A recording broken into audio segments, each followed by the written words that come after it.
Hello everyone, welcome to SwitchUp as we once again have a look at some of the games coming out for the Switch in this upcoming week. In terms of dates, we'll be going from the 27th of August up until the 2nd of September, and we'll first look at a couple of games that released without being in one of these videos for whatever reason, before moving on to the week at hand. So which games are coming out for the Switch this week? Well, let's find out.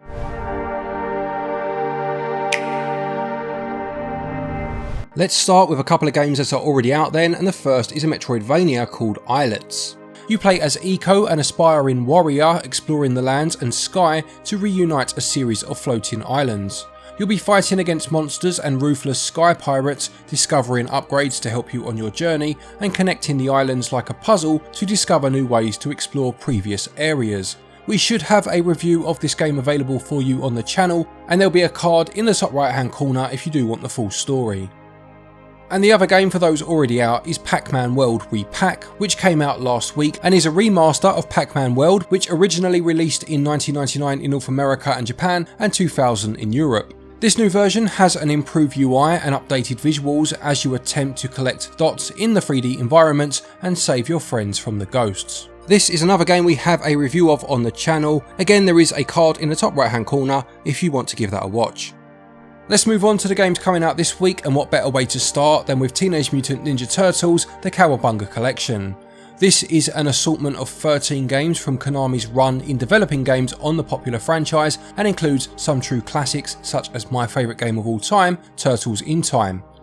You have the two arcade beat-em-ups, being the 1989 original and the aforementioned Turtles in Time, as well as 8 and 16-bit beat-em-ups from the NES, Super Nintendo and Mega Drive, the tournament fighter games for those same three consoles, the first Turtles game for the NES, which was a huge hit over here in the UK I remember, and became a packing game with the system for a while, and 3 games from the Game Boy too, one of which was actually one of the first 2 games I ever got for my Game Boy, one Christmas many years ago now.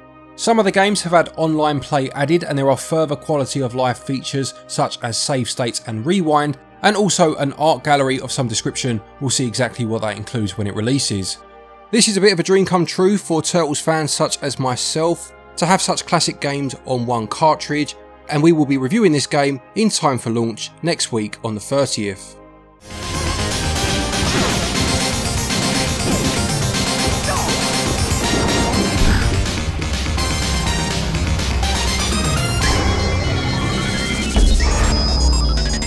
Then we have Dusk Diver 2, which continues the story of Yumo and her friends 1 year after saving humanity from dimensional destruction. This sequel promises more hack and slash gameplay in which you can switch between 4 unique characters and gain stat boosts from real life restaurant meals and tailor skills and orb combos to suit your style. Having not played the first game, I'm not quite sure what any of that means. I am quite intrigued about the real life restaurant meals to be fair, and perhaps those of you that have played that first game can just enlighten me in the comments as to whether you enjoyed it and whether it's worth playing with this sequel now on the horizon. This one is also out on the 30th of August and it will cost £44.99 or your regional equivalent.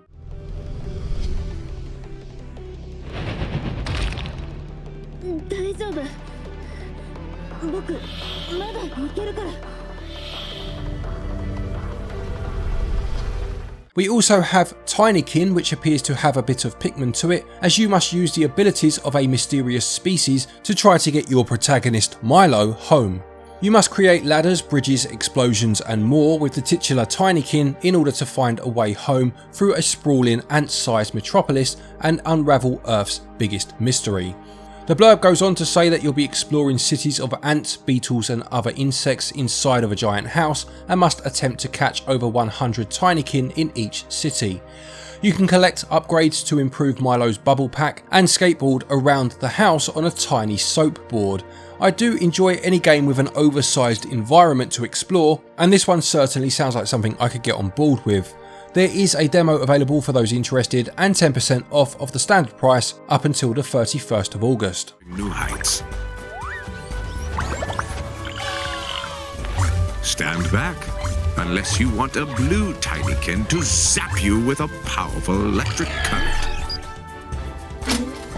Then we have Gerda, A Flame in Water, which is a story-driven game in which you play as Gerda, a nurse during World War II. This story doesn't take place on the front line though, but in Gerda's small town in Denmark, and it was inspired by a real member of the Danish resistance during World War II. The blurb explains that you will be making critical choices through exploration, dialogue, relationships and management of your resources. Your choices will ultimately have consequences, and there are several endings to discover as you attempt to keep your loved ones safe. It will cost £17.99 or your regional equivalent, and it releases on the 1st of September. I must bend that promise. It is crucial to our cause that these papers are delivered to the Sparrow. I pray that you will continue to keep this war. The next game is called ANNO Mutationem, which describes itself as an action-adventure game with RPG elements set in a cyberpunk world where 2D meets 3D. You play as Anne, who is on a personal mission through a giant and dangerous metropolis, and it mentions here that the gameplay will switch between 2D action and platforming to 3D exploration. You'll be slashing, shooting and ground pounding your way through hordes of enemies and bosses, and you can collect, buy or craft new items and upgrade and skills, gear and stats as you play. It does look lovely, I must say, and it's another game with a demo and a pre-order discount of 10% up until launch.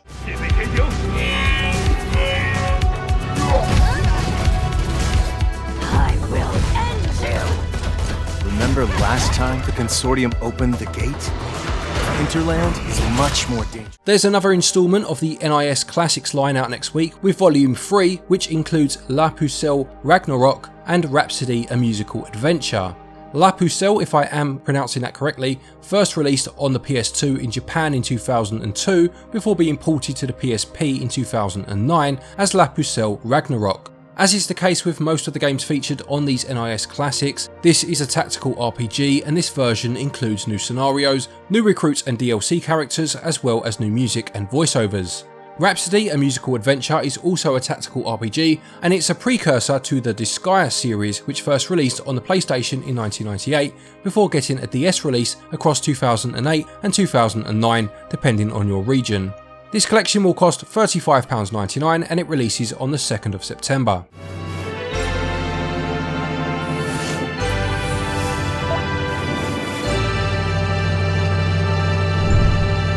Classic titles. What an awesome collection, dude. Also out next week is LEGO Brawls, which is a team action brawler starring LEGO minifigures. You can design your own ultimate LEGO minifigure with a unique style, strategy and personality, and then level them up as you team up and brawl through battlefields based on classic LEGO themes. You can play in 4 vs 4 games with cross-platform play, or you can play a battle royale style game mode, and you can track your rank on the global leaderboards. This released on Apple Arcade initially, as did another LEGO game now on the Switch in LEGO Builder's Journey, and as big a LEGO fan as I am, I'm not a huge player of brawler style fighters, but I am quite interested to see how the two fuse together. This will cost £35.99 and is another game that releases on the 2nd.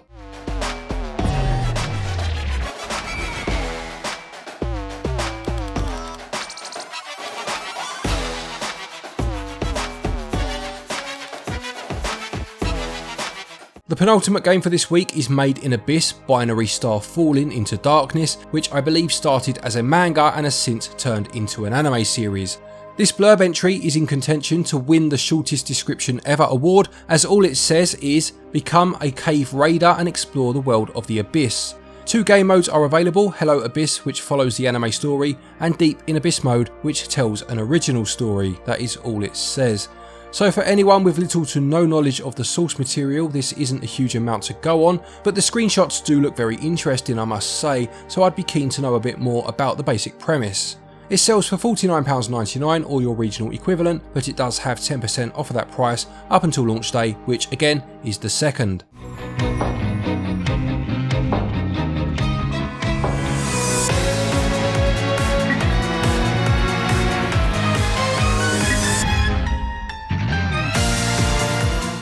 And finally for the week, another manga turned anime adaptation in JoJo's Bizarre Adventure, All-Star Battle R. It says here that All-Star Battle R will capture the over-the-top art style, allowing you to experience JoJo universe as if the manga had come to life, and this is a remaster of All-Star Battle, which first released in 2013 in Japan and 2014 everywhere else. There are 50 playable characters from all JoJo arcs, a variety of game modes such as All-Star Battle Mode, Arcade Mode, Online and Versus. The main mode, All-Star Battle Mode, features clashes from the original game but also brand new battles unique to this R version. So there you have it, another week of Nintendo Switch releases. Is there anything there that interests you at all? Please do let us know in the comments section below. For me, two of my favourite things of all time, Lego and the Turtles, both have a game releasing in the same week, which is quite fantastic. I'll most certainly be picking up the Cowabunga collection. I'll keep an eye on the Lego one. As I said, I'm not the biggest fan of brawler style fighters, but we'll see, I might pick it up in the future. Don't forget, if you are looking for eShop credit, you can use our website, switchup.gg. You can get yourself eShop cards from there, and doing so whilst using the code SwitchUp will save you 10%, saves you a bit of money, and also helps the channel out of course, which is very much appreciated.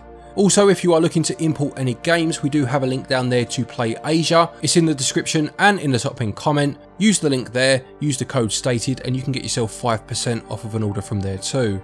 A quick thank you to our Patreons as always for your continued support, and to each and every one of you for watching our videos. Take care, and until next time, happy gaming.